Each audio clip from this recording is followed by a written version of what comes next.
क्या आपने अभी तक मेरी वीडियो को लाइक नहीं किया है तो वेट किस चीज़ का कर रहे हैं। लाइक करिए और सब्सक्राइब करिए। CH-61 रहने दो। एक सुनसान सड़क पर 3 लाशें गिरी हुई थी। एक आदमी अपना हाथ पकड़कर वाहन खड़ा था। उससे कुछ दूरी पर एक लड़का हाथ में गन लेकर उन लाशों को ध्यान से देख रहा था। वहीं पर एक थार गाड़ी के पास एक लड़का अपने पॉकेट में हाथ डालकर खड़ा था। जब उस पुलिस वाले ने सुना कि गोली रायन ने मारी थी तो वह रायन का ओर देखने लगा। रायन ने अपनी पॉकेट से हाथ निकाला और ऊपर कर दिया। उसके दोनों हाथ खाली थे। इस बात पर रायन मुस्कुराते हुए बोला, ऑफिसर आप देख सकते हैं कि मेरे पास कोई बंदूक नहीं है तो क्या मैं अपनी उंगली से गोली चलाऊंगा। अभी मैंने भी देखा कि 4 गोलियां चली और इन चारों को लगी, पर मैं मां कसम कहता हूं कि वो मैंने नहीं चलाए। तभी रायन ने अपने हाथ नीचे किए और वह आगे बढ़ते हुए उस पुलिस वाले के पास आया और उससे हाथ मिलाते हुए बोला, आपका बहुत धन्यवाद, आपने मेरी जान बचाई है। ये लोग मुझे किडनैप करके कहीं लेकर जाने वाले थे। क्या अगर आपकी इजाज़त हो तो मैं इस आदमी से कुछ सवाल पूछूं? उस पुलिस वाले ने भी मुस्कुराते हुए कहा, हाँ आप अपने सवाल पूछ सकते हैं। बस ये बात याद रखिए कि ये अब गुनाहगार है क्योंकि इन्होंने कानून तोड़ा है और इनमें से 3 की मौत भी हो चुकी है, तो ये केस बड़ा भी हो सकता है। रायन ने परमिशन मिलते ही बाकी बातों को अनसुना कर दिया और उस आदमी के पास गया और उसके सिर पर अपना हाथ रख दिया। कुछ ही देर में रायन ने उसके दिमाग से सारी जानकारी सिस्टम की मदद से कॉपी कर ली। फिर उसने उस आदमी को देखते हुए कहा, क्या तुम मुझे बता सकते हो कि मुझे कौन किडनैप करवाना चाह रहा था? उस आदमी ने रायन को गुस्से से देखा और कहा, मैं तुम्हें अब कुछ नहीं बताऊंगा। ठीक है, अगला सवाल, तुम मुझे कहाँ लेकर जाने वाले थे? भूल जाओ, मैं कुछ नहीं बताऊंगा। ठीक है, अगला सवाल, तुम्हारी ऑर्गेनाइजेशन का नाम ही बता दो। हम बच्चे, मुझसे बात उगलवाना इतना आसान नहीं है। तभी रायन उस पुलिस वाले को देखते हुए बोला, सर ये तो मुझे कुछ भी नहीं बता रहा, अब आप ही मेरी मदद कीजिए। जब रायन ये बात बोल रहा था तो उसके आंखों और चेहरे पर मासूमियत झलक रही थी। पुलिसवाला रायन को देखकर मन ही मन उसकी मासूमियत पर हंस रहा था। फिर वह बोला, वो क्या है ना, ऐसे लोगों की जुबान ऐसे नहीं खुलती, इन्हें तुम्हें पुलिसवालों के तरीके से पूछना चाहिए। बस उसने इतना कहा ही था कि रायन ने अपनी जेब से उसका पेन निकाला और जहां उस आदमी को गोली लगी थी वहीं पर घुसेड़ दिया। वह आदमी दर्द में बिलख उठा। ये सीन देखकर पुलिसवाला दौड़कर रायन के पास आया और बोला, अरे वो पेन निकलो उसके हाथ से, तुम ऐसा नहीं कर सकते। रायन ने उस पेन को उसके हाथ से झटके से निकाल दिया और पुलिसवाले को बोला, सॉरी सर, मुझे लगा आप इसी तरह के टॉर्चर की बात कर रहे थे। तभी वो पुलिसवाला उस आदमी को देख रहा था और ऐसे ही बोला, रहने दो। रायन ने ये बात सुनते ही उस आदमी के हाथ में फिर से पेन घुसेड़ दिया। पेन अंदर जाते ही वह आदमी फिर दर्द की वजह से चिल्लाने लगा। जब उस पुलिसवाले ने ये देखा तो उसने अपना सिर पीट लिया और आगे जाकर झटके से उस पेन को बाहर निकाल लिया। पेन बाहर निकालने से वह आदमी फिर दर्द में चीखने लगा। उस आदमी को अपनी बदनसीबी पर बहुत गुस्सा आ रहा था। रायन अब एकदम डरते हुए पीछे हुआ और बोला, आई एम सॉरी सर, जब आपने मुझे बोला रहने दो तो मैंने सोचा कि आप उस पेन को अंदर रखने की बात कर रहे थे तो मैंने फिर से। इतना कहकर रायन ने अपना सिर नीचे झुका लिया। रायन ने सारी जानकारी पहले ही हासिल की थी पर वह अभी टाइम पास कर रहा था। पुलिस वाले ने रायन को देखा और कुछ नहीं कहा और अपना सिर में हिलाकर उस आदमी को देखा जो अभी दर्द की वजह से अपने घुटनों पर बैठा था। उस पुलिस वाले ने कंट्रोल रूम फोन करके सिचुएशन की जानकारी दी और कुछ पुलिस वालों को बुला लिया। ये केस 3 लोगों की मौत की वजह से बहुत हाई प्रोफाइल बन चुकी थी। कुछ ही देर में पुलिस की ढेर सारी गाड़ियां आ गई थी। आज कमिश्नर भी वहां पर आ गया था। वो पुलिस वाला आगे बढ़ा और एक सैल्यूट मारकर बोला, ACP V Arjun Agnihotri reporting sir. Commissioner ने रिटर्न में सैल्यूट किया और उन लाशों को देखने लगा। जब आखिर में उसने रायन को देखा तो वह हैरानी से रायन के पास आया और बोला, तुम यहाँ क्या कर रहे हो? रायन ने अपना सिर खुजाते हुए कहा, मैं तो बस यहाँ से जा रहा था तो इन लोगों ने मुझे रोककर किडनैप करने की कोशिश की। उस वक्त आपके ऑफिसर ने इन्हें इंटरसेप्ट किया और मुझे बचा लिया। मैंने इन्हें बहुत पूछा कि वे लोग कौन हैं जो मुझे किडनैप करवाना चाहते हैं, पर उन्होंने नहीं बताया। अब आप ही मुझे इनसे पूछकर बता सकते हैं। मैं बेचारा, मेरी किसके साथ इतनी बड़ी दुश्मनी हो सकती है कि वो मुझे किडनैप करने की कोशिश करे? जब कमिश्नर ने रायन की सारी बात सुनी और जब उसने उसकी आखिरी लाइन अपने दिमाग में दोहराई तो वह खुद गिरते गिरते बच गया। कमिश्नर मन में बोला, तू और बेचारा, तूने एड्रियन जैसे आदमी को अपने घुटने पे लाया है और कई क्रिमिनल्स को खत्म किया है, तू कहाँ से बेचारा हो गया? रायन तभी उसे बोला, सर मुझे लगता है कि आप इस बात का इन्वेस्टिगेशन करके मुझे उन लोगों का नाम बता देंगे तो मैं आपकी आज्ञा से यहाँ से चलता हूँ। इतना कहकर रायन अपनी गाड़ी में बैठ गया। तभी वी अर्जुन दौड़ते हुए आया और उसकी गाड़ी में बैठ गया और बोला, दोस्त आज मैंने तुम्हारी जान बचाई है, इस बात पर तुम्हें मुझे मदद करनी पड़ेगी। रायन ने उस पुलिसवाले को सवालिया नज़रों से देख और बोला, वो तो आपकी ड्यूटी थी, वैसे आपको किस बात की मदद चाहिए? वी अर्जुन अपना सिर खोचते हुए बोला, मेरे रिलेटिव्स इस शहर में रहते हैं, मैंने सुना है, तो मेरे दादाजी ने मुझे उनके यहाँ पर रहने का इंतजाम किया है। रायन ने भी अपना सिर हिलाया और बोला, ओह तो ऐसी बात है, चलो फिर मैं तुम्हें वहाँ पर लेकर चलता हूँ। वैसे तुम्हें जाना कहाँ है? वी अर्जुन ने अपना सिर पिता और बोला, मैं भूल ही गया कि मैंने तुम्हें अपना नाम नहीं बताया है। मेरा नाम वी अर्जुन अग्निहोत्री है और मैं अग्निहोत्री मैंशन जाना चाहता हूँ। वैसे तुम्हारा नाम क्या है? रायन ने उसकी बात सुनी और उसका सिर चकराने लगा, फिर उसने अपनी गर्दन झटकी और उसकी ओर देखकर बोला, मेरा नाम रायन है। उसके बाद उसने अपनी गाड़ी स्टार्ट की और सीधा अग्निहोत्री मैंशन के लिए निकल गए। रास्ते में वी अर्जुन ने बताया कि वो महाराष्ट्र की अग्निहोत्री फैमिली से था और ये उसकी पहली पोस्टिंग थी जो द्वारिका में हुई थी। कुछ देर में गाड़ी अग्निहोत्री मैंशन पहुंची और रायन ने गाड़ी सीधा मैंशन के गेट के अंदर इंटर कर दी। गाड़ी से उतरते ही एक नौकर दौड़ते हुए आया और बोला, छोटे मालिक, बड़े मालिक आपको मिलना चाहते हैं। रायन ने एकदम कड़क आवाज में कहा, ठीक है, मैं उधर ही आ रहा हूँ। फिलहाल तुम इनका सामान गेस्ट रूम में रखवा दो, ये इस परिवार के सदस्य है जो महाराष्ट्र से आए हैं। रायन की बात मानकर नौकर वी अर्जुन का सारा सामान लेकर वहां से चला गया। दूसरी तरफ VARJUNRYAN को हैरानी से देखने लगा और बोला, क्या तुम भी इस परिवार के सदस्य हो? तुमने मुझे क्यों नहीं बताया? रायन मुस्कुराया और बोला, बड़े भाई, मैं इस परिवार को अपना नहीं मानता, लेकिन वे लोग मुझे जबरदस्ती अपना मानते हैं। मेरा एक ही रिश्तेदार इस परिवार में था जो अब इस दुनिया में नहीं है, उसे छोड़ो और चलो मेरे साथ, आपको बाकी बातें धीरे धीरे समझ आ जाएंगी। इतना कहकर रायन वी अर्जुन को अंदर लेकर गया। अब क्या होगा आगे? कौन सी जानकारी रायन ने उस आदमी के दिमाग से निकाली थी? अब कैसे ढूंढेगा रायन अपने किडनैपर को? वो बॉम्ब उसके गाड़ी में किसने लगवाया था? CH-62 Karachi connection. Agnihotri mention में रायन और वी अर्जुन पहुंच चुके थे।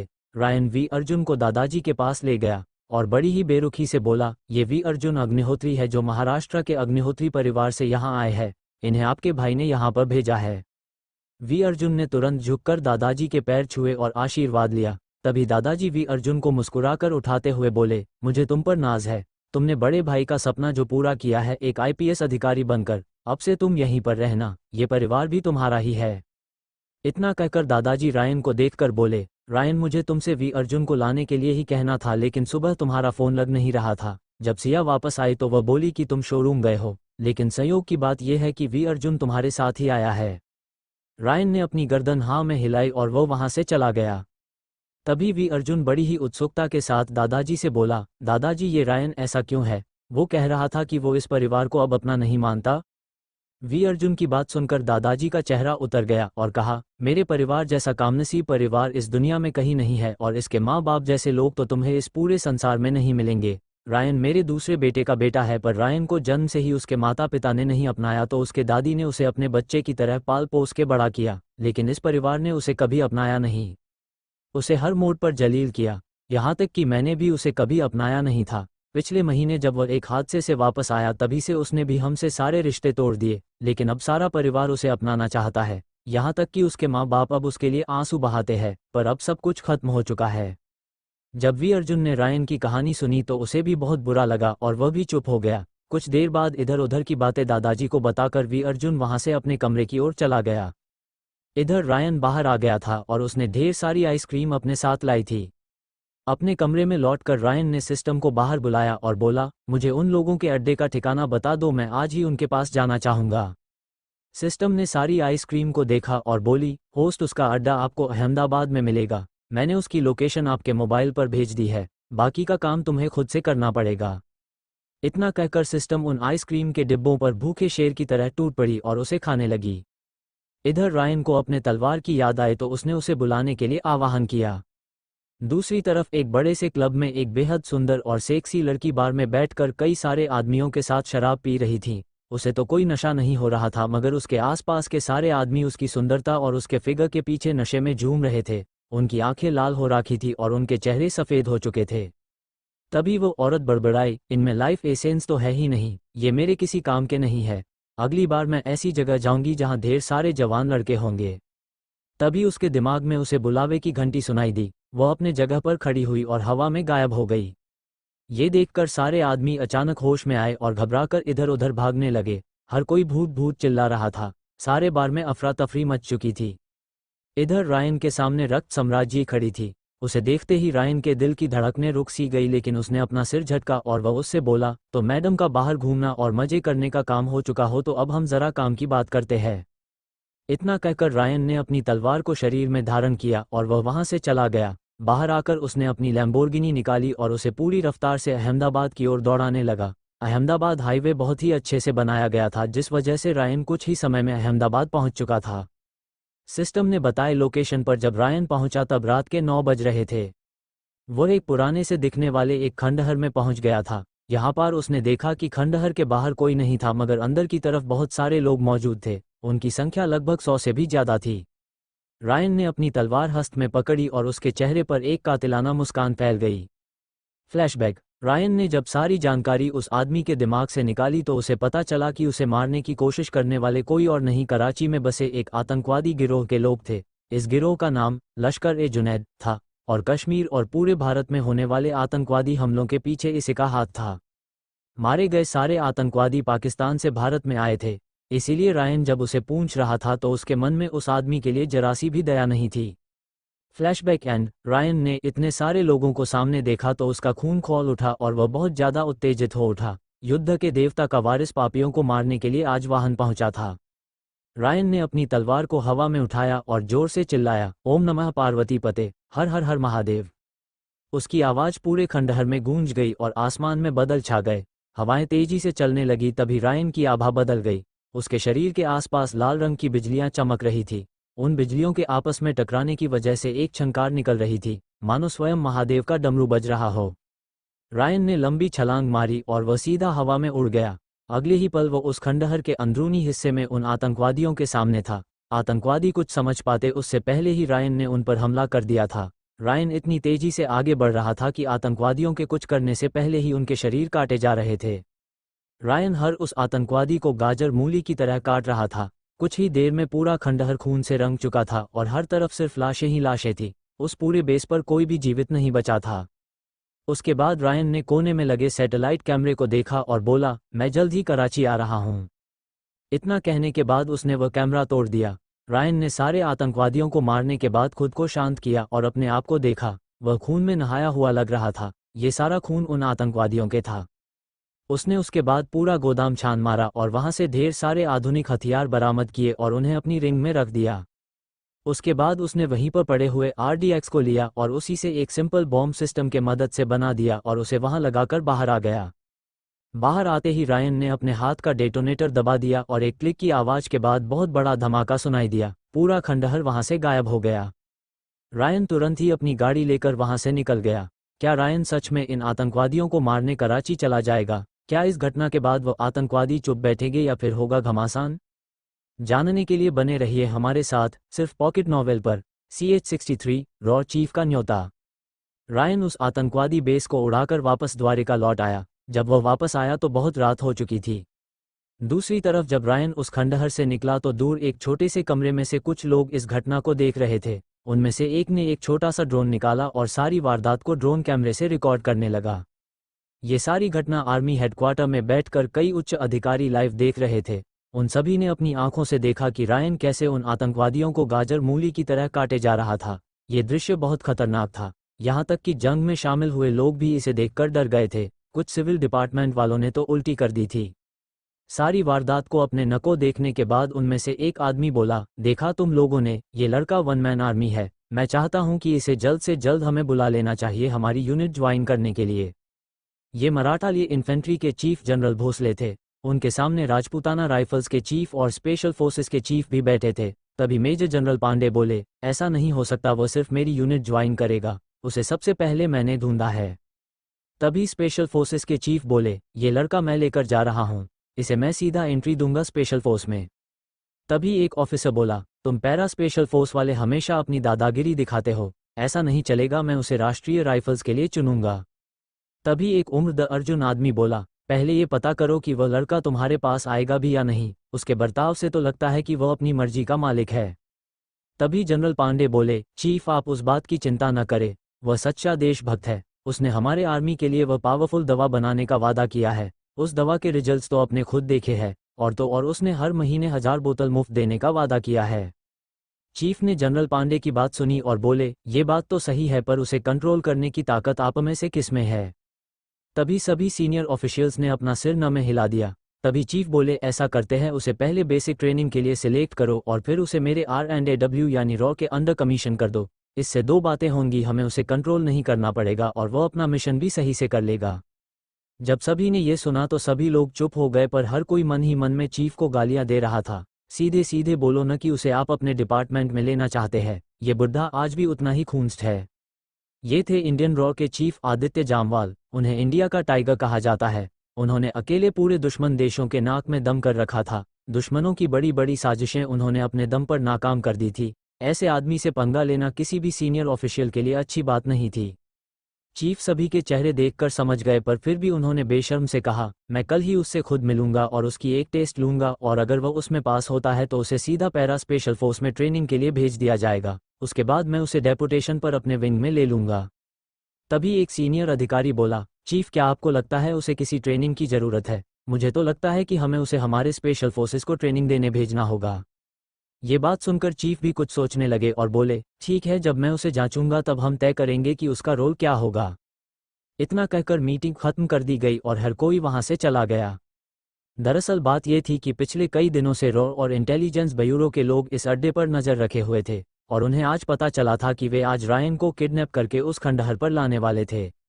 लेकिन उन्होंने देखा कि शाम तक जो लोग उसे उठाने गए थे कोई भी वापस नहीं आया, लेकिन रात के घने अंधेरे में एक लड़का उस खंडहर में घुस गया था। इस बात को समझकर उन्होंने तुरंत अपने सीनियर्स को खबर भेजी थी, इसलिए आज ये इमरजेंसी मीटिंग आर्मी हेडक्वार्टर्स में बुलाई गई थी।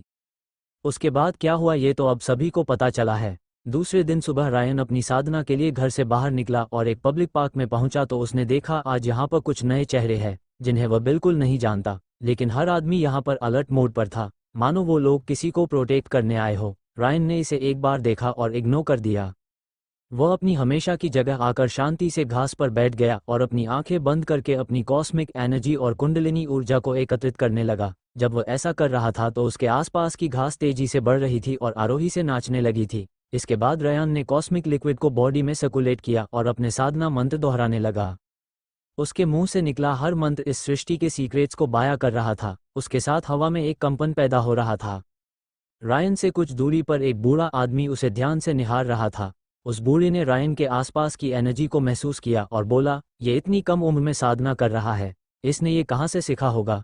आगे जाकर ये किस स्तर पर पहुंचेगा? क्या अब भी मैं इसकी टेस्ट लूं? क्या मेरी टेस्ट इसे चैलेंजिंग भी लगेगी?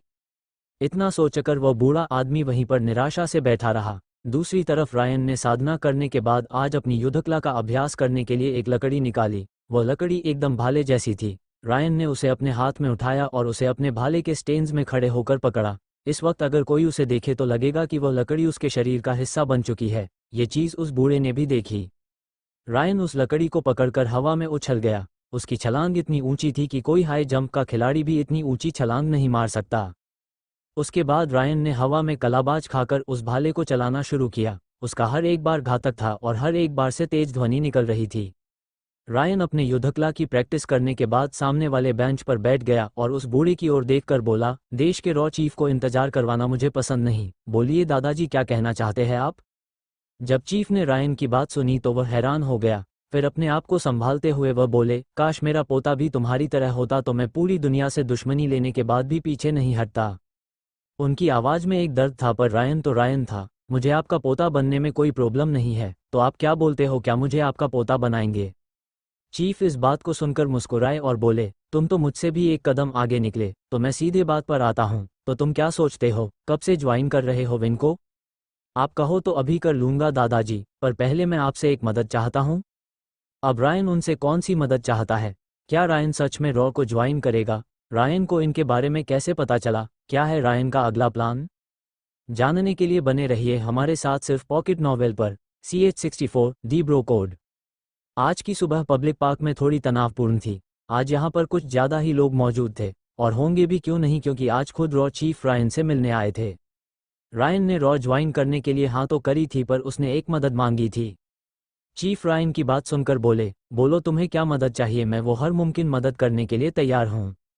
ये बात सुनकर रायन मुस्कुराया और बोला, मुझे एक बार कराची जाना है, अगर आप मेरी ये मुराद पूरी करेंगे तो मैं आपके बाकी के सारे मिशन अकेले निपटा दूंगा। बस इतना ही तुम चाहते हो ना? वो तो मैं तुम्हारे ज्वाइनिंग के तुरंत बाद करवाऊंगा, पर मैं चाहता हूँ कि तुम आने वाली एसएसबी सिलेक्शन एग्जाम दो और इंडियन आर्मी में ज्वाइन हो जाओ। एक बार तुम सीधे रास्ते अंदर आ गए तो बाकी के काम अपने आप आसान हो जाएंगे। तभी रायन बोला, लेकिन एग्जाम तो अगले हफ्ते शुरू होने वाली है और मैंने इसमें खुद को रजिस्टर नहीं किया है। तभी चीफ ने रायन के हाथ में एक हाल टिकट थमा दिया और बोले, मैं तुम्हारे लिए इतनी अरेंजमेंट करवा सकता हूँ। रायन ने उस हॉल टिकट को अपने हाथ में लिया और मुस्कुराकर बोला, दादाजी आप तो जादूगर हो। चीफ भी इस बात पर मुस्कुराए और बोले, तुम्हारे जितना बड़ा तो नहीं पर छोटी मोटी ट्रिक्स कर लेता हूँ। चीफ फिर रायन को सवालिया नज़र से देखकर पूछा, वैसे एक बात बताओ, तुमने अपनी साधना कहाँ से सीखी है? चीफ का ये सवाल सुनकर रायन चौंक गया और जवाब देने के बजाय सवाल करते हुए बोला, क्या आप किसी साधक से पहले मिल चुके हैं? चीफ ने अपना सिर हाँ में हिलाया और बोले, हाँ मैं उनसे पहले मिल चुका हूँ। ज़्यादातर साधक हिमालय की पहाड़ियों में रहते हैं और अपनी साधना करते हैं। मैं जब सियाचिन में पोस्टेड था तब मेरी मुलाकात एक असली साधक से ही थी। वह इंसान 100 किलोमीटर तक क्लियरली देख और सुन सकता था। साथ ही वह खुद को हवा से हल्का बना सकता था और बर्फ पर बिना अपने पैरों के निशान छोड़े चल सकता था। जब ये रायन ने सुना तो वह सोचने लगा, लगता है हिमालय के पहाड़ों में आज भी आध्यात्मिक ऊर्जा मौजूद है, इसीलिए वहां पर साधक साधना कर पा रहे होंगे। लेकिन इनकी बात सुनकर तो लगता है कि ये साधक सिर्फ अनाहत या विशुद्ध चक्र तक ही पहुंचा होगा। कुछ सोचने के बाद रायन बोला, अगर आपको ये पता है कि मैं एक साधक हूं तो आगे मुझे आपको ज़्यादा समझाने की ज़रूरत नहीं पड़ेगी। मैं अगले हफ्ते ये एग्ज़ाम क्लियर कर लूँगा, लेकिन आगे की प्रोसेस को आपको मेरे लिए आसान करना पड़ेगा। चीफ ने रायन की बात सुनी और वे खुश होकर बोले, तुम उसकी चिंता मत करो, तुम्हारे काम में कोई रुकावट नहीं आएगी। उसके बाद चीफ ने रायन से इधर उधर की बातें की और फिर वहां से चले गए। रायन भी अपने घर पहुंच गया तो देखा कि वी अर्जुन सुबह सुबह अभी और विशाल को एक्सरसाइज करवा रहा था और वो दोनों बेमन से उसे कर रहे थे। वहीं पर सिया गार्डन के चक्कर लगा रही थी। जब वी अर्जुन की नज़र रायन पर पड़ी तो उसने देखा कि रायन अभी अभी अपना व्यायाम करके वापस आ चुका था। वी अर्जुन ने फिर रायन के पास जाकर उसे एक बड़ी सी झप्पी दी और बोला, और छोटे भाई तुम तो बड़े ही डिसिप्लिन निकले, तुम मेरे भाई हो जिसे खुद कुछ आतंकवादी पकड़ने आए थे। जब रायन ने यह सुना तो वह हैरानी से वी अर्जुन को देखकर बोला, तुम्हें कैसे पता चला कि वे लोग आतंकवादी थे? इस बात पर VARJUNRYAN के कान के पास गया और बोला, वेलकम अबोर्ड ब्रो। तो चीफ के साथ मुलाकात कैसे रही? इस बार रायन सारी बातें समझ गया और मुस्कुराते हुए बोला, तुम्हारे चीफ की जितनी तारीफ कार्य उतनी कम है। लगता है उन्होंने तुम्हें जानबूझकर मेरे पास भेजा था। मुझे लगता है ये जुनैद के साथ वाले इंसिडेंट के बाद हुआ है। हा लिटिल ब्रो, यू अरे वेरी स्मार्ट, और तुम कमाल की एक्टिंग करते हो। कल की तुम्हारी मासूमियत देखकर तो पहले मुझे भी यकीन हो गया था कि गोली तुमने नहीं चलाई होगी। रायन सिर्फ लाचारी से मुस्कुराया और कुछ नहीं बोल पाया। उसके लापरवाही के वजह से रॉ के ऑफिसर उसके घर तक पहुंचे थे। वो तो आज सुबह रायन ने चीफ को देखने के बाद सिस्टम से सारी जानकारी ली, वरना वो आज भी गाफिल रह जाता। फिर रायन ने वी अर्जुन से बाकी चीज़ों के बारे में पूछा। वी अर्जुन ने भी रायन को सारी बातें खुलकर बता दी। जब उन दोनों को खुसर फुसर करते हुए सिया ने देखा तो वह उनके पास आई और बोली, आप दोनों कुछ सीक्रेट बात कर रहे हो क्या? ये सुनकर रायन चौंक गया और तपाक से बोला, वो शनाया से हम मिलने जाने वाले थे। ये सुनकर सिया ने अपना मुंह बना लिया और बोली, मैं अभी आर्या को फ़ोन करके तुम्हारे बारे में बता दूंगी। तभी वी अर्जुन बोला, अरे छुटकी तू भी कैसी बात कर रही है? रायन मुझे वहां पर एक केस की छानबीन करने ले जा रहा है। ये बात सुनकर सिया ने रायन को घुरकर देखा और इशारे से बोली, बेटा उस औरत से दूर रहना वरना आर्या से कहकर तुम्हारा पत्ता साफ करवा दूंगी। जब वह ऐसे इशारे कर रही थी तो वह बहुत क्यूट लग रही थी, तो रायन ने उसके गोल मटोल गाल पकड़े और उन्हें खींच लिया और वहां से भाग गया। इधर अभी और विशाल जलन के मारे अपना मुंह बना रहे थे, मगर उन्हें रायन ने पूरी तरह इग्नोर किया था। कुछ देर बाद सभी लोग अपने अपने काम पर निकल गए। आज वी अर्जुन भी अपने ड्यूटी पर रिपोर्ट करने जाने वाला था। उसने रायन के साथ जाने का फैसला किया। जब रायन पार्किंग में पहुंचा तो देखा कि वी अर्जुन उसके थार के सामने खड़ा रहकर वेट कर रहा था। रायन ने उसे देखा तो पाया कि वी अर्जुन आज उसके पुलिस यूनिफॉर्म में खड़ा था। उसके कंधे पर राजमुद्रा लगी हुई थी जो कि 4 शहरों की प्रतिमा थी। उसकी कमर में पिस्तौल थी। वो इस यूनिफॉर्म में बहुत ही हैंडसम लग रहा था। रायन ने अपना मोबाइल निकाला और उसकी एक तस्वीर खींच ली और बोला, आज के बाद अगर मुझे तंग करे तो उन्हें बोलूंगा कि मेरा बड़ा भाई पुलिस में है। वी अर्जुन इस बात पर हंस दिया और तीनों गाड़ी में बैठकर चले गए। दोपहर को जब कॉलेज छूटा तो रायन पहले अपने शोरूम चला गया। उसने वहां पर काम का जायजा लिया और फिर वहां से निकल गया। तभी उसे वी अर्जुन का कॉल आता है और वह उससे मिलने उसके पुलिस स्टेशन के पास वाले कैफे में चला जाता है। जैसे ही रायन अंदर एंटर करता है तो उसकी नज़र एक बेहद खूबसूरत लड़की पर पड़ती है और वह वहीं पर खड़े रहकर उसे देखने लगता है। जब उस लड़की को एहसास होता है कि रायन उसे घूर रहा है तो वह गुस्से से उसे देखने वाली होती है, पर तभी रायन उसके पीछे बैठे वी अर्जुन की ओर हाथ करता है और बोलता है, भाई आप यहाँ बैठे हैं और मैं आपके सामने खड़ा हूँ पर आप मुझे देख नहीं रहे थे। इतना कहकर रायन उस लड़की को बगल देकर वी अर्जुन के पास आ जाता है। वी अर्जुन भी उसे अपने पास बैठने के लिए बोलते हुए बैठाता है। ये एक ब्रो कोड था जो हर लड़का इस्तेमाल करता है। रायन ने ऐसी मासूम खूबसूरती पहली बार देखी थी, लेकिन आगे जो उसने वी अर्जुन के मुंह से सुना वह हैरान हो गया। क्या सुना था रायन ने वी अर्जुन के मुंह से? कौन थी ये लड़की जो रायन को भी उसे देखने पर मजबूर कर रही थी? क्या ये कोई नया मिशन है जो वी अर्जुन कर रहा था? जानने के लिए बने रहिए मेरे साथ सिर्फ पॉकेट नॉवेल पर। CH65 हनी फंसी ट्रैप में। रायन कैफे में वी अर्जुन के साथ बैठा था। आज उसने कैफे में आते ही एक लड़की को देखा था और उसको भूलने की वजह से वह लगभग फंस जाता, पर उसका ब्रो कोड काम आया। रायन के सामने वी अर्जुन अपने सिविल ड्रेस में बैठा था क्योंकि आज उसे आते ही एक नया मिशन मिला था। ये मिशन पाकिस्तान के ISI से जुड़ा था। जब रायन वहां पहुंचा तो देखा कि वी अर्जुन एकदम सीरियस होकर बैठा था, तो रायन ने उसे पूछा, क्या बात है भाई, किसी लड़की का चक्कर है क्या, इतना सीरियस होकर बैठे हो? ये सुनकर वी अर्जुन ने अपनी भौहें सिकोड़ ली और बोला, हाँ एक लड़की का चक्कर है, वो भी उसी लड़की का जिसे तुम अभी घुरकरा रहे हो। जब रायन ने ये सुना तो वो बोला, तो क्या उसे पटाने का इरादा है क्या? इस बात पर वी अर्जुन सीरियस होकर बोला, ऐसी खूबसूरत लड़की आपके जिंदगी में आ जाए तो आपकी लाइफ आरोही से भर जाएगी, मगर ये लड़की आएगी तो सिर्फ बम फूटेंगे और तबाही मचेगी। रायन ने जब ये सुना तो उसके भी कान खड़े हो गए। का उसने पूछा, इसके बाप की बम की फैक्ट्री है क्या? नहीं, वो खुद एक बम है, वो भी चलता फिरता। वो एक ISI एजेंट है, उसे वे लोग हनी बुलाते हैं। ये एक हनी ट्रैप एक्सपर्ट है। इसने पिछले साल हमारे एक केंद्रीय मंत्री को फंसाकर उनसे आतंकवादियों के लिए बहुत सारी मदद करवाई थी, और इसी के वजह से आज भी पूरे भारत में आतंकवादियों के बेस हमारे आंखों के सामने बने हैं, पर हम उन्हें देख नहीं पा रहे हैं, वी अर्जुन ने आगे बताते हुए कहा और एक फाइल रायन के सामने रख दी। रायन ने फाइल को हाथ में लेकर अपनी आंखों से एक ही झलक में पढ़ लिया। फिर उसने सिस्टम से कहकर उस लड़की की बाकी की सारी जानकारी निकाल ली। रायन ने उस फाइल को वी अर्जुन को लौटाते हुए कहा, इसका नाम किरण है। इसका जन्म इस्लामाबाद के एक मिलिट्री फैमिली में हुआ था। उसे 15 साल की उम्र से हनी ट्रैप की ट्रेनिंग दी जा रही थी। जब उसकी शारीरिक बनावट एक 20 साल के लड़की जितनी हुई तो उसकी प्लास्टिक सर्जरी करवाई गई और उसे और भी खूबसूरत बनाया गया। फिर वो 2 साल पहले भारत में एक नकली आइडेंटिटी के साथ आए। यहाँ वो एक लोकल पॉलिटिशियन की बेटी बनकर रह रही थी और इसी आइडेंटिटी का इस्तेमाल करके पॉलिटिकल सर्कल में घुस गई और उसने उस मंत्री को फंसा लिया। उस मंत्री के सहायता से इसने कई सारी राजसी परिवारों की लावारिस जमीनों को अपने नाम करवा लिया। सभी को दिखाने के लिए उसने एक रियल एस्टेट कंपनी खोली, मगर वह उसकी आड़ में आतंकवादियों को बेस बनाकर देती है। क्या इतनी जानकारी काफ़ी है इसके बारे में? रायन की बात सुनकर वी अर्जुन चकरा गया और बोला, अब ये भी बता दो कि उसने ये अड्डे कहाँ कहाँ बनाए हैं?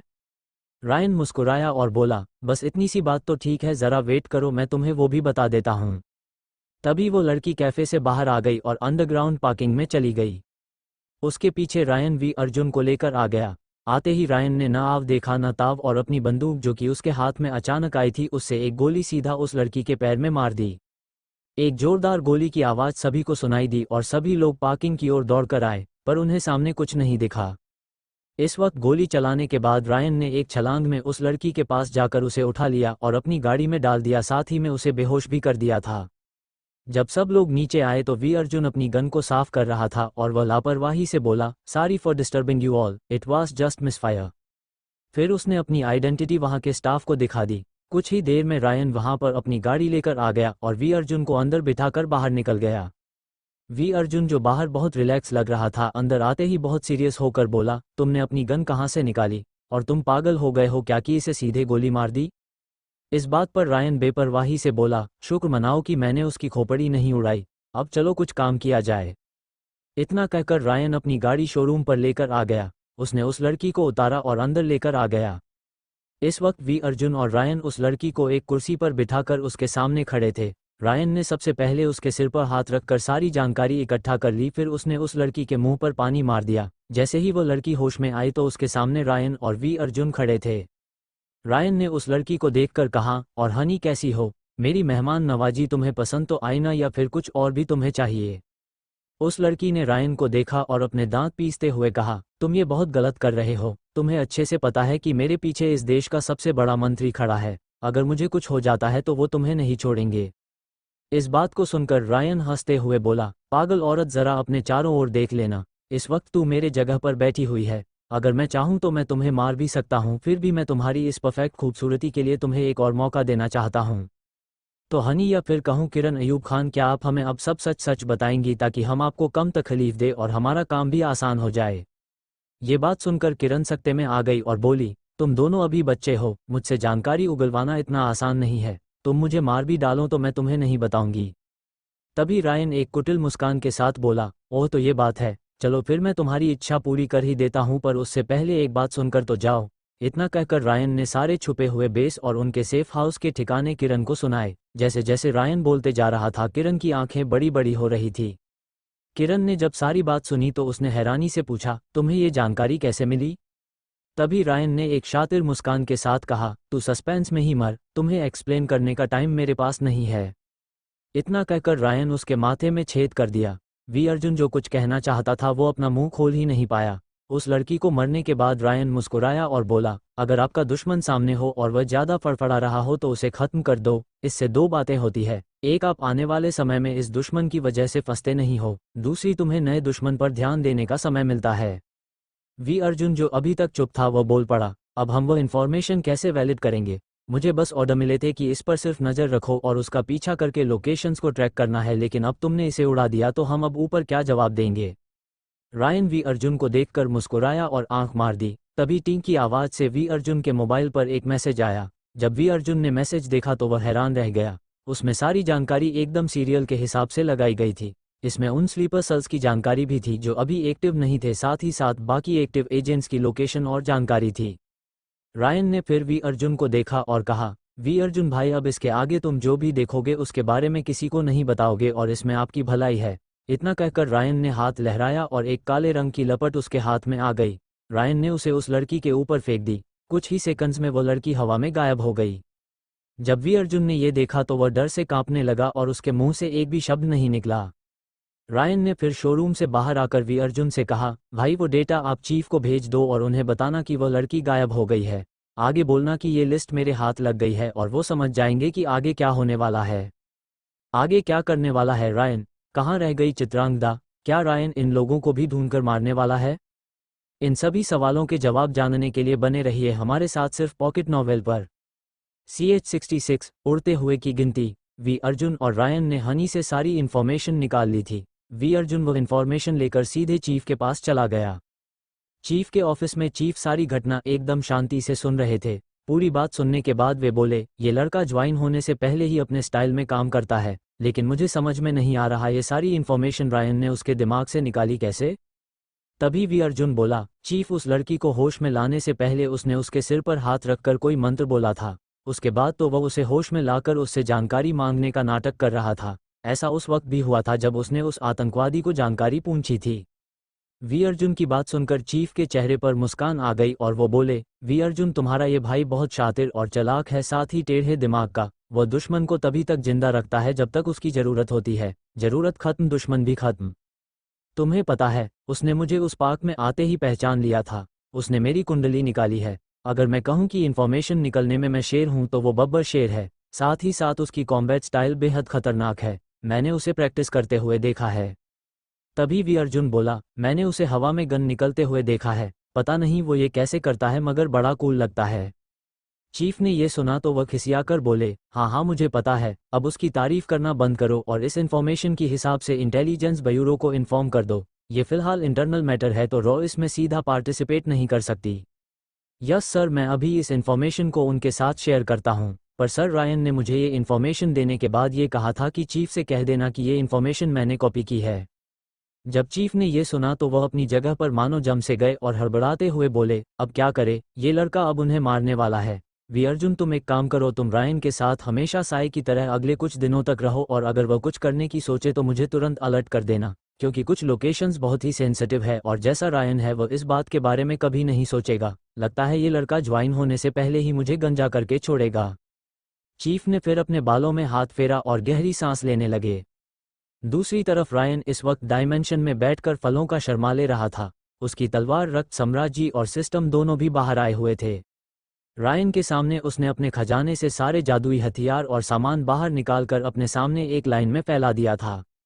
सिस्टम हर उस सामान की जानकारी दे रही थी, लेकिन रायन को कोई भी ऐसी वस्तु नहीं मिली जो उसे एक जगह से दूसरी जगह तेजी से जाने में मदद करे। सारा सामान छान लिया पर उसे ऐसा कुछ भी खास नहीं मिला। तभी सिस्टम बोली, होस्ट, वैसे तो आप एक जगह से दूसरी जाने के लिए उड़कर जा सकते हैं, उसके लिए आपको सिर्फ आपके तलवार पर खड़े होना है और आपकी सवारी रेडी हो जाएगी।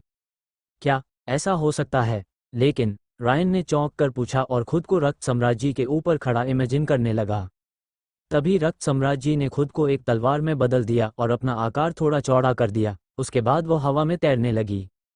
मास्टर, आप कुछ भी गलत सोचते हैं। आपको सिर्फ मेरे तलवार रूप पर खड़ा होना है और मैं आपको जहां जाना है वह लेकर जा सकती हूं। इसके लिए सिर्फ आपको अपनी आध्यात्मिक ऊर्जा का इस्तेमाल करना है। रायन ने जब ये सुना तो उसका चेहरा टमाटर जैसा लाल हो गया और वह अपने अजीब से ख्यालों से बाहर आ गया। फिर वह उछलकर तलवार पर खड़ा हो गया और अपनी आध्यात्मिक ऊर्जा को नियंत्रित करके तलवार को कंट्रोल करने की कोशिश करने लगा।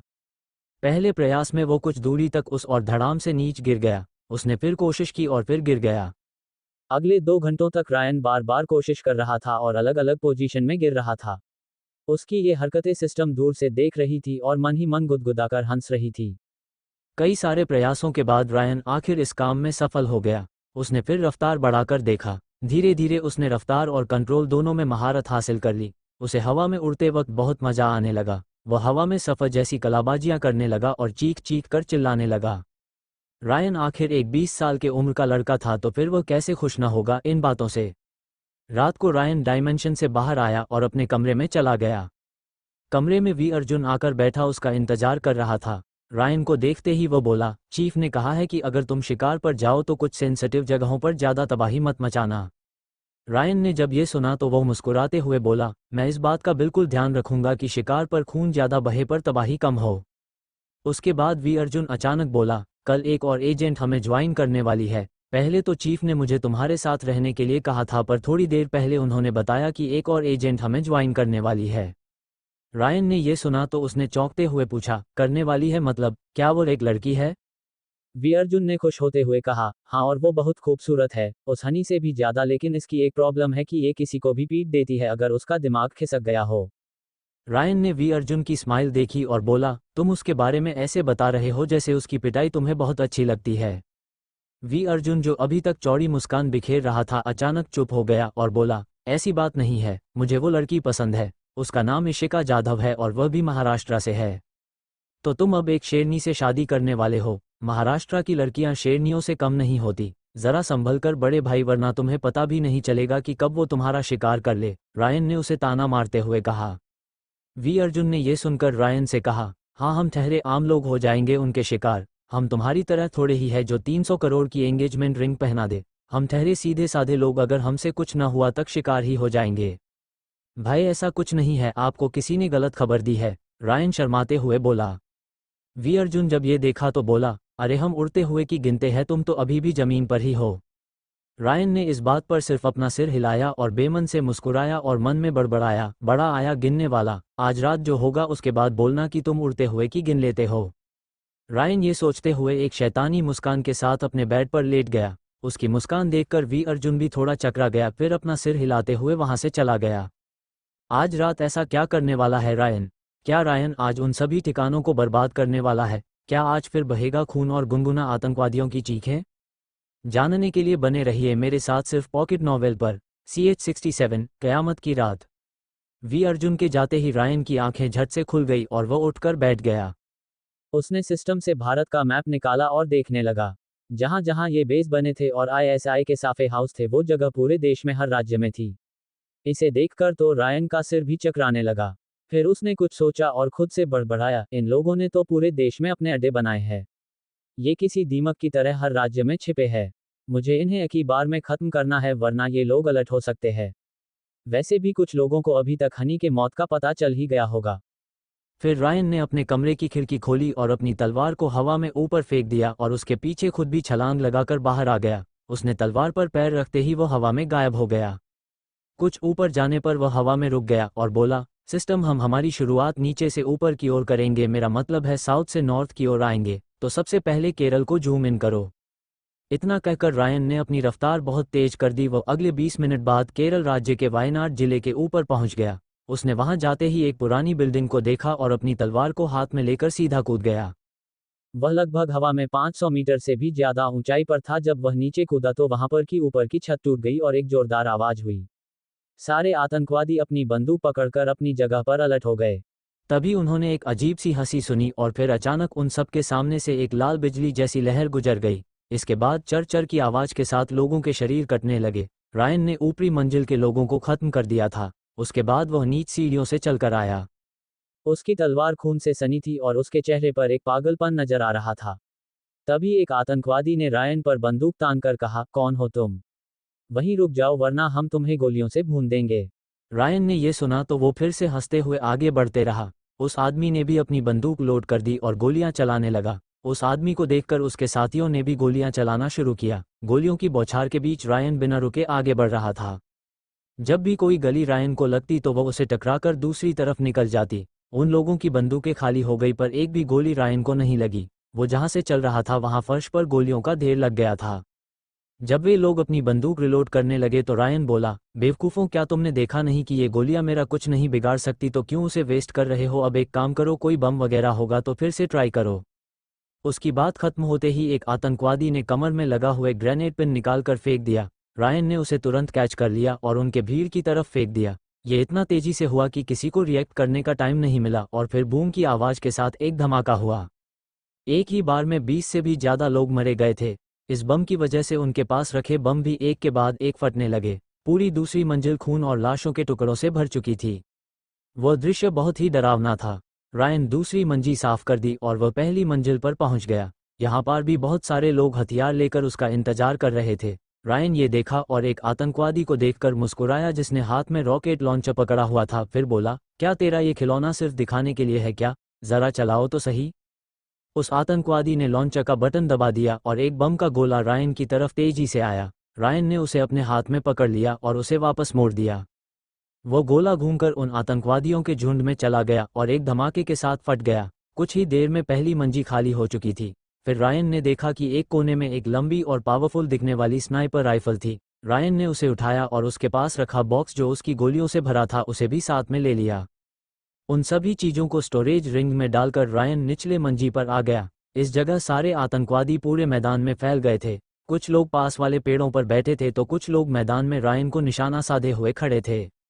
रायन ने भी अपनी तलवार अंदर रख दी और अपनी इटालियन मेड गन निकाली। उसने बिना कुछ कहे उन लोगों पर सीधा गोलियां चलाना शुरू किया। रायन का निशाना इतना सटीक था कि उसकी हर एक गोली आतंकवादियों के सिर के आर पार जा रही थी। रायन उन सभी को ठोकते हुए आगे बढ़ रहा था और हर कुछ समय बाद बोल रहा था, पट से हेडशॉट। रायन की तबाही रुकने का नाम नहीं ले रही थी। रायन ने सभी लोगों को ढूंढ ढूंढ कर मारा और फिर अपने तलवार पर खड़े होकर आगे निकल गया। ये सब उसे खत्म करने में 5 मिनट से कम समय लगा था। उसके बाद वह आसपास वाले हर ठिकाने पर गया और वहीं किया, लेकिन इस बार रायन ने सिर्फ लोगों को मारा और इन्फॉर्मेशन लेकर वहां से चला जा रहा था। रात के 2 बजे तक उसने तमिलनाडु, आंध्र प्रदेश, तेलंगाना, कर्नाटक इन सभी राज्यों की सफाई कर दी थी। जब रायन महाराष्ट्र में पहुंचा तो उसने सबसे पहले मुंबई और थाने के आसपास के बेस खत्म किए। इसके बाद वह छत्तीसगढ़ में कुछ ऐसी जगह गया जहां नक्सलाइट और आतंकवादी उसे दोनों मिले। रायन ने उन्हें भी मौत की नींद सुला दिया।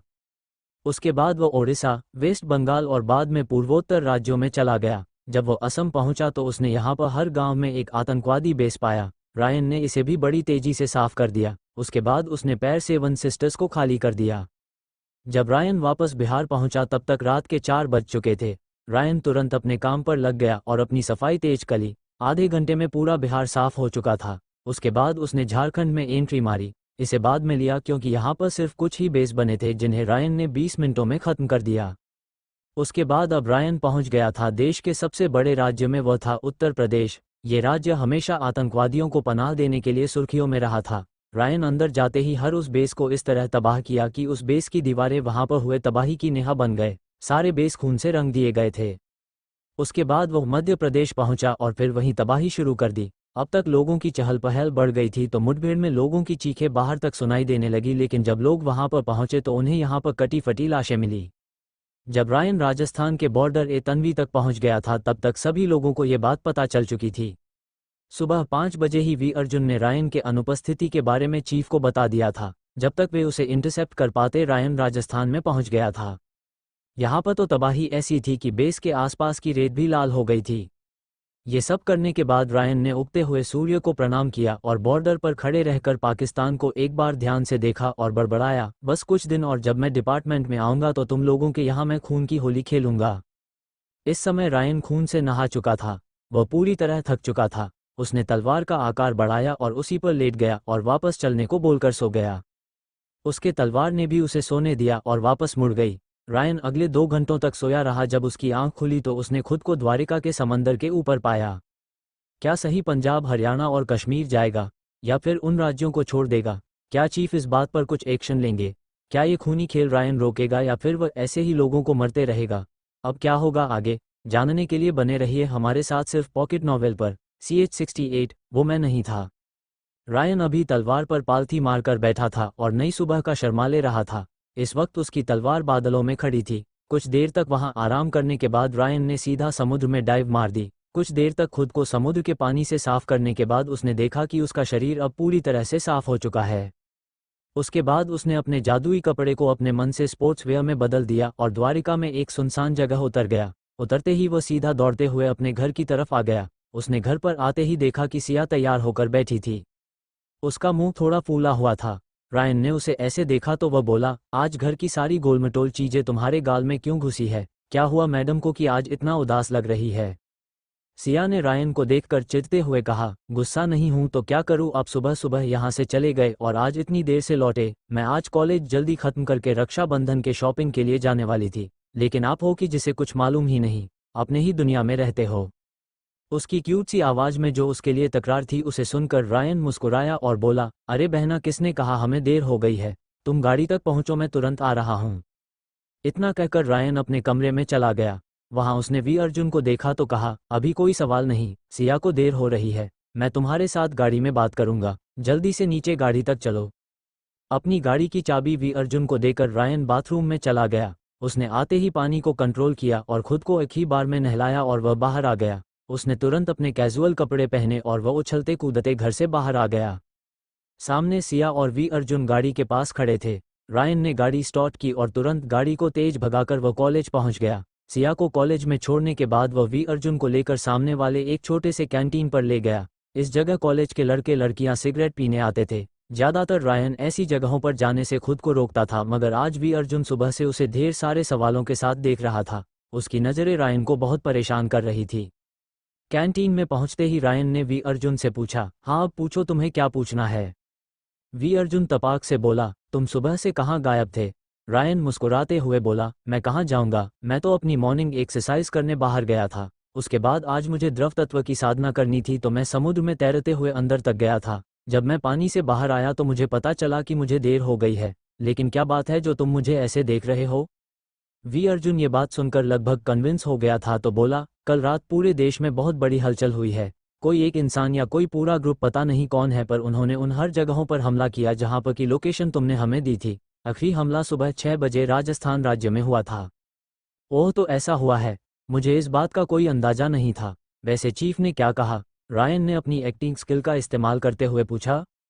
इस बात पर वी अर्जुन बोला, चीफ क्या बोलेंगे, इस बार एक भी लाश हमें पूरी नहीं मिली। हर किसी के इतने टुकड़े कर दिए हैं कि उनकी पहचान करना मुश्किल है। साथ ही साथ उस जगह का नज़ारा इतना भयावह है कि कई राज्यों की फॉरेंसिक टीम भी वहां जाने के लिए तैयार नहीं है। रायन ने जब ये सुना तो वह कुटिलता से मुस्कुराया और बोला, मुझे लगता है इस घटना के बाद बचे हुए राज्यों के लोग भी सतर्क हो जाएंगे। उन लोगों को अब बचे हुए राज्यों को भी निपटाना पड़ेगा। वी अर्जुन ने भी हाँ में अपनी गर्दन हिलाई और फिर तुरंत चौंक गया और बोला, तुम्हें कैसे पता कि कुछ राज्य बचे हुए हैं? रायन तुरंत समझ गया कि वह बातों ही बातों में फंस गया है। इस समय उसके सामने एक रॉ एजेंट बैठा हुआ था। रायन ने अपना सिर खुजाया और बोला, मैं तो बस अंदाजा लगा रहा था। तुम्हारी जानकारी के मुताबिक उसने अपनी शुरुआत दक्षिण दिशा से की थी। जब तुमने आखिरी हमला राजस्थान में हुआ है बताया तो मैं समझ गया कि कुछ राज्य अभी बच्चे होंगे। रायन का एक्सप्लेनेशन वी अर्जुन के पल्ले नहीं पड़ रहा था, तो रायन आगे बोला, भाई क्या आपको लगता है मैं ऐसा कुछ कर सकता हूँ? मेरे पास कोई ऐसी मशीन नहीं है जो आवाज़ से भी 10 गुना तेज उड़ती हो, तो मैं खुद उन पर हमला कैसे कर सकता हूँ? वी अर्जुन ने रायन की मासूम शक्ल को देखा और बोला, उन 3 लोगों को मारने के बाद भी तुमने ऐसी ही शक्ल बनाई थी। मुझे अब तो पूरा यकीन है कि इस हमले के पीछे तुम्हारा ही हाथ होगा। तभी रायन लाचारी से मुस्कुराया और बोला, ये सारी घटनाएं पूरे देश भर में एक ही रात में हुई थी। क्या तुम्हें लगता मैं अकेला पूरे देश भर में एक रात में घूम सकता हूँ? वी अर्जुन ने भी इस बात पर कुछ सोचा और बोला, तुम्हारी कोई अपनी टीम हो सकती है।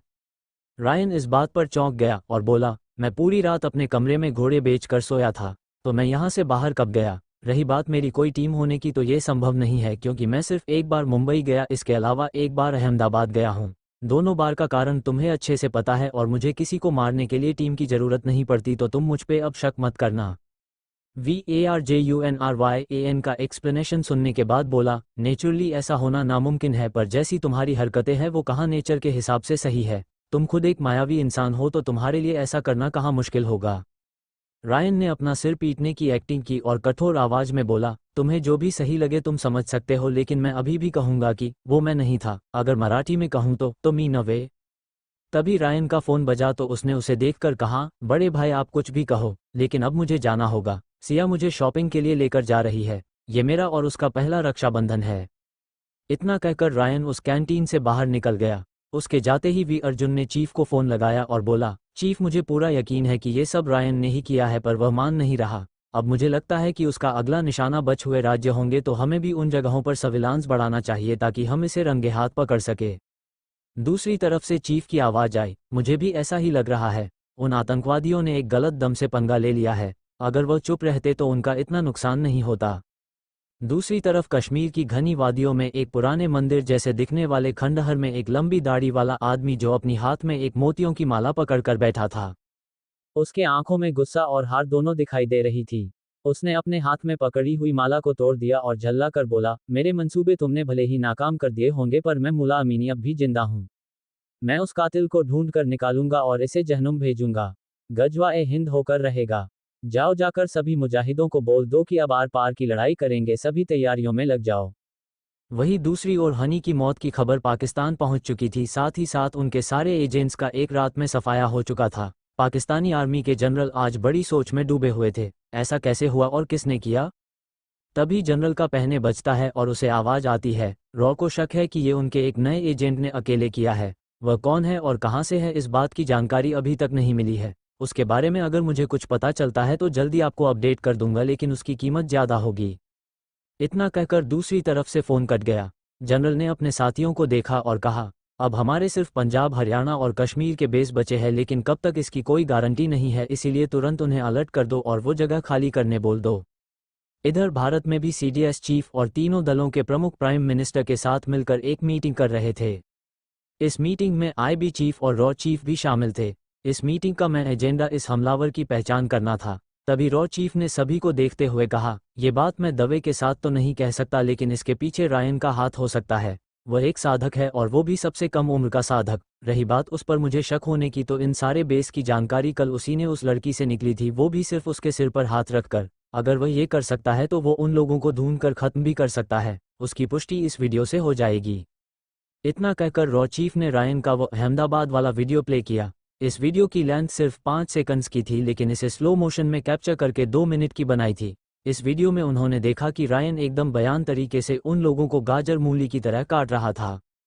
इस वीडियो को इस बार सभी ने बड़े ध्यान से देखा और प्राइम मिनिस्टर की तरफ देखने लगे। प्राइम मिनिस्टर के चेहरे पर एक मुस्कुराहट थी। फिर उन्होंने रॉ चीफ को देखकर कहा, लड़का काफी दमदार है, इसे तुरंत फोर्स में शामिल कर लो। रही बात यहाँ मरे लोगों की, तो मीडिया से कह देना ये एक इंटेलिजेंस ब्यूरो का ऑपरेशन था और मरे हुए सारे लोग आतंकवादी और ISI एजेंट थे जो देश में बड़ा हमला करने वाले थे।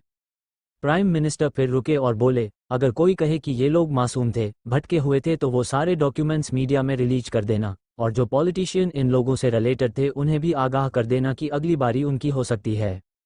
इतना कहकर प्राइम मिनिस्टर वहां से मुस्कुराते हुए चले गए। अब क्या होगा आगे? क्या रायन सच में इन सरकारी लोगों के हाथ की कठपुतली बन जाएगा, या रायन फिर भी अपनी मनमाने तरीके से काम करेगा? इन सभी सवालों के जवाब जानने के लिए बने रहिए हमारे साथ सिर्फ पॉकेट नॉवेल ऐप पर। CH69 धोखेबाज एक्स गर्लफ्रेंड। दूसरी तरफ दोपहर को रायन सिया को लेकर शॉपिंग करने चला गया। इस वक्त सिया ने रायन और अपने लिए ढेर सारे ब्रांडेड कपड़े खरीदे और सारा बिल रायन के नाम पर फाड़ दिया। उसके बाद वह ज्वेलरी शॉप में चली गई और रायन के लिए अच्छी राखी ढूंढने लगी, मगर उसे उसके पसंद की राखी नहीं मिली। उसी वक्त मॉल में दो लोग अंदर आ गए और रायन और सिया के पास जाकर उनके सामने खड़े हो गए और बोले, अरे ये तो वही फटीचर रायन है ना, जो अग्निहोत्री खानदान का होकर भी उनका नहीं है। आज यहाँ क्या इस लड़की को ज्वेलरी शॉप दिखाने लेकर आया है क्या? रायन ने जब अपना सिर उठाकर इन दोनों को देखा तो उसकी भौहें सिकुड़ गई। ये दोनों कोई और नहीं उसके कॉलेज के क्लासमेट थे, निशा रस्तोगी और विनीत चौहान। रायन जब कॉलेज में था तो वह निशा को बहुत पसंद करता था। एक दिन निशा ने एक शर्त के चलते रायन को अपना बॉयफ्रेंड बनाया। सीधा साधा रायन उसकी इस चाल को समझ नहीं पाया और उसने उसके लिए बहुत कुछ किया। पर एक महीने बाद उसे विनीत ने अपनी पार्टी में बुलाया और रायन के सामने ही उसने निशा को किस करते हुए रायन को अपमानित किया था। उसके बाद विनीत और उसके दोस्तों ने रायन को धक्के मारकर बाहर निकल दिया था। रायन के चेहरे पर एक शैतानी मुस्कुराहट आई और उसने विनीत को चिढ़ाते हुए कहा, अरे तुम तो वही हो न जिसने मेरी छोड़ी हुई गर्लफ्रेंड को अपना बना लिया। पता नहीं इस दुनिया में ऐसे लोग भी हैं जो किसी का जूठा उठाकर बड़े शान से घूमते हैं। रायन का ताना इतना कड़वा था कि निशा खुद शर्म से लाल हो गई और विनीत गुस्से से तनतनते बोला, दो कौड़ी के आदमी, तेरी हिम्मत कैसे हुए मेरी गर्लफ्रेंड को ऐसे बोलने की? मैं तेरा मुंह तोड़ दूंगा। तभी रायन आगे बोला, हे भगवान, मैंने सुना था कि सच कड़वा होता है, आज देख भी लिया। चलो कोई न, ये तो कुछ लोगों के शौक की बात होती है। तभी निशा बोली, रायन अपनी औकात में रहो, भूलो मत तुम भले ही अग्निहोत्री फैमिली से हो लेकिन तुम्हारी औकात उस घर में कुत्ते से भी बदतर है। अगर मैंने अपने डैड को बताया तो वो तुम्हें सीधा अंदर डाल देंगे। तभी रायन व्यंग से मुस्कुराया और डरते हुए बोला, ओह माँ माताजी, मैं तो डर गया, मुझे कोई तो इस लड़की से बचा लो वरना ये अपने बाप को कहकर अंदर डाल देगी।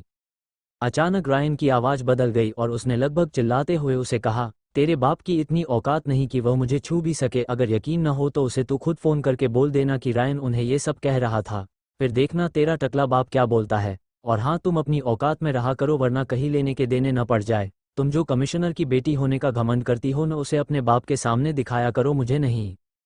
तभी विनीत, जो इतनी देर से रायन की अपमानजनक बातें सुन रहा था, वह अपने आप को रोक नहीं पाया और रायन पर एक मुक्का मारने के लिए आगे बढ़ा, पर तभी उसके पैर से क्रैक की आवाज़ आई और वह जमीन पर गिर गया।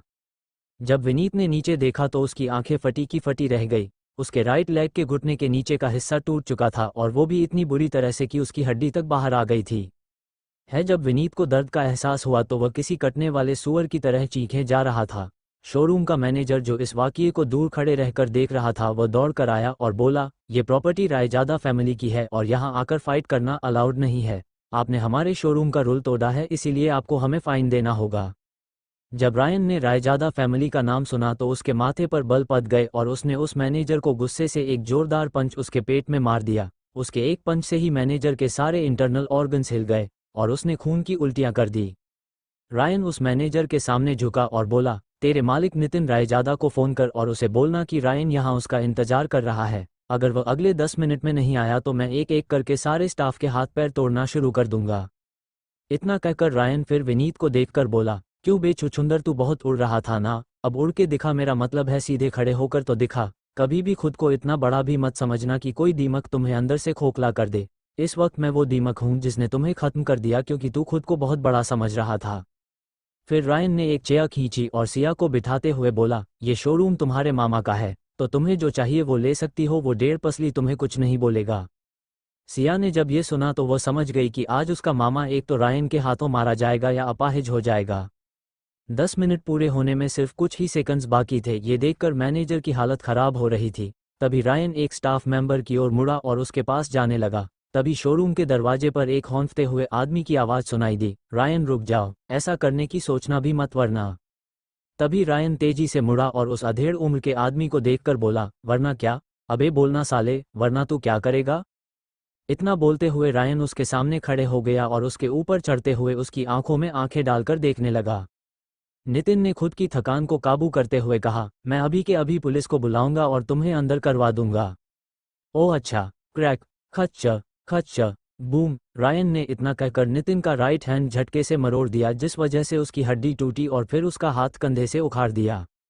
एक जोरदार चीख के साथ नितिन जमीन पर बैठ गया। उसके घाव से खून बह रहा था और साथ ही साथ उसे बहुत दर्द महसूस हो रहा था।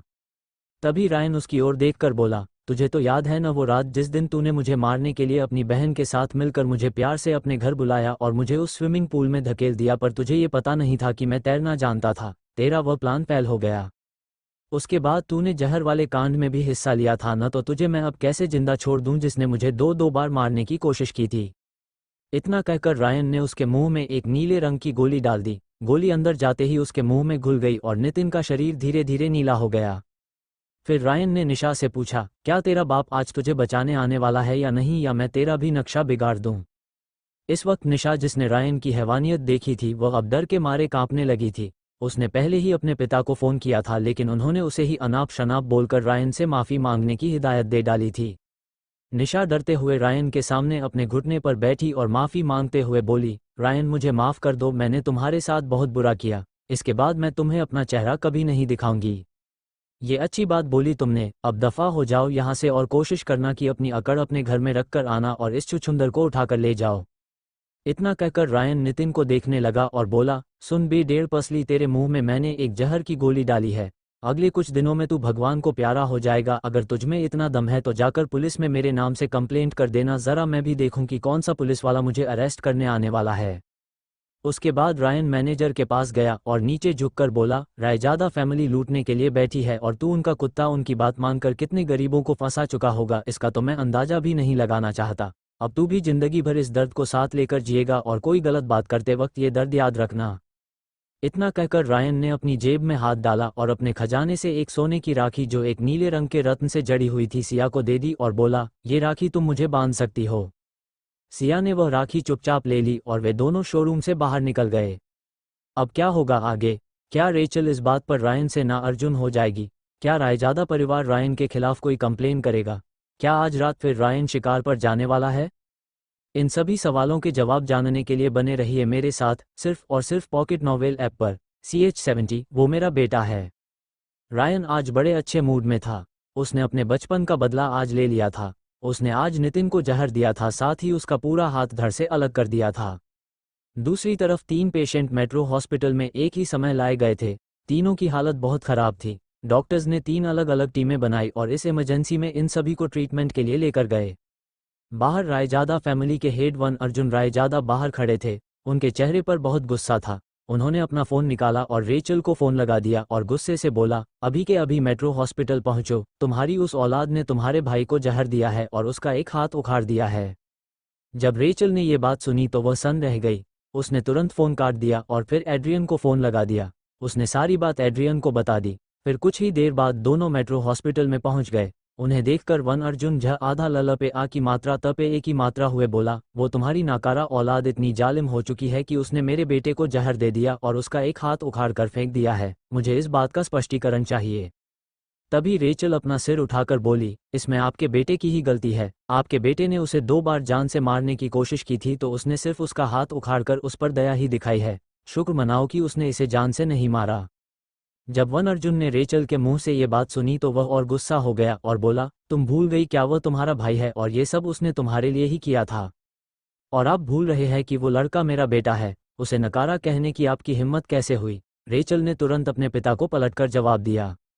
ये बात सुनकर वन अर्जुन हंसकर बोला, अब तुम्हें याद आया कि वह तुम्हारा बेटा है। तब तुम कहाँ थी जब तुम खुद उसे मारने के लिए अपने भाई के साथ मिलकर उसे डूबा रही थी? तब तुम्हारे अंदर की माँ मर गई थी क्या, जो अब तुम उसे बेटा कह रही हो? ये सब तुम्हारे वजह से हो रहा है। अगर मेरे बेटे को कुछ भी हुआ तो मैं तुम्हें कहीं का नहीं छोड़ूंगा। मैं ये भूल जाऊंगा कि तुम मेरी बेटी हो। वन अर्जुन की धमकी सुनकर एड्रियन भी द्वेष से बोला, अगर आपने कुछ भी नीच हरकत की तो मैं भूल जाऊंगा कि आप मेरे ससुर हो। एक बात याद रखना, अगर मेरे बेटे ने उसे मारा है तो वह उसका अधिकार था, क्योंकि तुम्हारे बेटे ने उसके साथ भी वैसा ही व्यवहार किया था। तभी एक आवाज पीछे से आई, अरे ओ बीवी के गुलाम, ज्यादा फड़फड़ मत कर। तुझे इज्जत से कह रहा हूं कि अपने बेटे को मेरे हवाले कर दे, वरना इसका खामियाजा पूरा अग्निहोत्री परिवार भुगतेगा। जब सभी ने पीछे मुड़कर देखा तो पाया ये विनीत का पिता वीरेंद्र चौहान था। उसका पहनावा एक राजसी परिवार के सदस्य जैसा लग रहा था। वीरेंद्र चौहान रॉयल फैमिली से था और चौहान रॉयल फैमिली का पूरे द्वारिका जिले के साथ साथ राजकोट, जामनगर और पोरबंदर जिलों में भी वर्चस्व था। पूरे गुजरात में इस रॉयल फैमिली से कोई पंगा नहीं ले सकता था। इनके परिवार के सदस्य हर सेक्टर में आगे थे, यहाँ तक कि वीरेंद्र का बड़ा भाई एड्रियन का बॉस और राज्य का मुख्य सचिव था। वीरेंद्र के सामने आते ही एड्रियन ने थोड़ा सोचकर कहा, पहले तो तमीज से बात करो। तुम रॉयल फैमिली से हो, इसका मतलब हम अग्निहोत्री भी तुमसे कम है क्या? और रही बात मेरे बेटे की, अगर तुझ में दम है तो उसे खुद क्यों नहीं बुलाते? एड्रियन की बात सुनकर वीरेंद्र और अधिक गुस्सा हो गया और बोला, तेरे बेटे ने मेरे बेटे की जो हालत की है उसके लिए मैं उसे बिल्कुल भी माफ़ नहीं करूंगा। चाहे कुछ भी हो जाए तेरा बेटा तो अब नहीं बचेगा। एड्रियन ये बात सुनकर बोला, जिसकी मौत नज़दीक होती है वे लोग अक्सर मेरे बेटे के पीछे पड़ते हैं और अपना टिकट तत्काल में बुक करवा लेते हैं। तभी वन अर्जुन बोला, एड्रियन तुम्हें शर्म आनी चाहिए अपने बेटे की गलती को इतना ग्लोरीफाई करते वक्त। तुम्हारा बेटा इस बात के लायक नहीं है। मैं खुद उसे यहाँ पकड़ कर लाऊंगा और उससे अपने बेटे को बचाऊंगा। तभी रेचल बोली, अगर अपने जन्मदिन से पहले ही मरना चाहते हो तो बता दूं, रायन ने मुझे पहले ही बताया था कि वह आपका जन्मदिन आपका मृत्युदिन बनाने वाला है, इसीलिए ज़रा सोच समझकर उसके पास जाना। रेचल की और एड्रियन की बातें इतनी देर से सुन रही रेचल की माँ अचानक बोली, रेचल तुम भूल रही हो कि इस सारी परेशान की जड़ तुम खुद हो। तुमने उसे त्यागने का निर्णय लिया था, इस बात पर मेरे परिवार ने तुम्हारा साथ दिया था और आज तुम उसी लड़के की साइड लेकर अपने परिवार को गुनाहगार बता रही हो। ये बात ठीक नहीं है रागिनी, तुम पहले ऐसी कभी नहीं थी। रेचल अपनी माँ को देखकर बोली, मैं मानती हूँ कि वह मेरी गलती थी पर आप मेरे परिवार वाले तो जानते थे ना कि मैं जो भी कर रही थी वह गलत था, लेकिन अपने फिर भी मेरा साथ दिया। इसका मतलब आप भी नहीं चाहते थे कि मुझे अपने बेटे का प्यार मिले। आज मुझे इस बात का एहसास हो चुका है, मगर अब मेरा बेटा मेरा नहीं रहा, लेकिन फिर भी मैं उसके लिए किसी से भी लड़ जाऊंगी पर इस बार उसका साथ नहीं छोड़ूंगी। तभी वीरेंद्र तालियां बजाते हुए बोला, वाह क्या प्यार है इस अनोखी माँ का, जो पहले बेटे को दूर करती है और जब बेटा बड़ा हो जाता है तो उसे पास बुलाने जाती है। अब मैं समझा तुम्हारी औलाद में वे संस्कार क्यों नहीं है, क्योंकि उसके पास कभी माँ थी ही नहीं जो उसे अच्छे संस्कार दे सके। ऐसी औरत की औलाद तो ऐसी ही होगी। वीरेंद्र की ये बात कांटे की तरह एड्रियन और रेचल को चुभ रही थी, मगर इस बार वह कुछ नहीं बोल पाए। तभी वीरेंद्र ने अपना फ़ोन निकाला और किसी को फ़ोन करके बोला, मुझे अगले आधे घंटे में रायन अग्निहोत्री यहाँ मेट्रो हॉस्पिटल में चाहिए। अपनी बात कहकर वीरेंद्र ने फ़ोन काट दिया और कुटिलता से मुस्कुराते हुए एड्रियन को देखने लगा। इस वक्त एड्रियन भी मुस्कुराया और बोला, अपने आदमियों से कह देना कि उसे पकड़ने जाने से पहले अपना लाइफ इंश्योरेंस बना ले, क्योंकि उनका जिंदा रहना मुश्किल है। इधर अस्पताल में दो परिवार एक तरफ थे और रेचल एड्रियन एक तरफ थे। दूसरी ओर जिसने ये सब किया था वह अपने घर पर आराम फरमा रहा था। आज की शॉपिंग बहुत थका देने वाली थी, साथ ही साथ थोड़ा सुकून देने वाली भी थी। रायन ने कुछ देर बैठकर कशिश को फ़ोन करके बिजनेस से रिलेटेड अपडेट्स ली तो उसे पता चला कि आज रात एक बिजनेस पार्टी का इन्विटेशन उसके लिए आया था। ये इन्विटेशन राठौर फैमिली की तरफ से आया था।